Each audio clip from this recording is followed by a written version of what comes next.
Hi అండి. ఈరోజు మనం మామిడికాయ పులిహోర చేసుకుందామండి. మనకి సమ్మర్‌లోనే కాదండి, ఇప్పుడు కూడా మనకి మామిడికాయలు దొరుకుతాయి. అయ్యి పునసకాయలండి. దాంతో పులిహోర ఎలా చేసుకోవాలో చూపిస్తాను.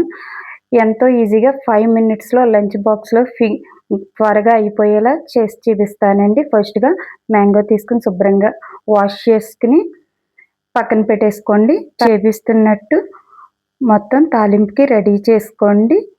జీడిపప్పు, మామిడికాయ తరిగేసుకుని ఒక దాంట్లో పెట్టేసుకోండి.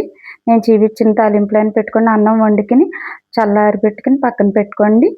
ప్యాన్ తీసుకుని దాంట్లో ఆయిల్ పోసి కొన్ని ఆవాలు వేసుకోండి, శనగపప్పు, వేరుశెనగ గుళ్ళు, జీడిపప్పు, ఎండుమిర్చి, పచ్చిమిర్చి వేసి ఒకసారి వేద్దామండి. కొంచెం శనగపప్పు వేసి కలర్ చేంజ్ అయ్యే వరకు వేద్దామండి. వేగి కొంచెం కలర్ చేంజ్ అయిన తర్వాత కొత్తిమీర, కరివేపాకు వేసుకుని చిటపటలాడనిచ్చి వరకు వేపి ఇందాక మనం తురుముకున్న మ్యాంగోది వేసేసుకుందామండి. మామిడి గుజ్జు వేసుకుని అది ఉడికే వరకు 5 మినిట్స్ పడుతుందండి. అది ఉడకడానికి అంతకన్నా ఎక్కువ టైం అయితే తీసుకోదు.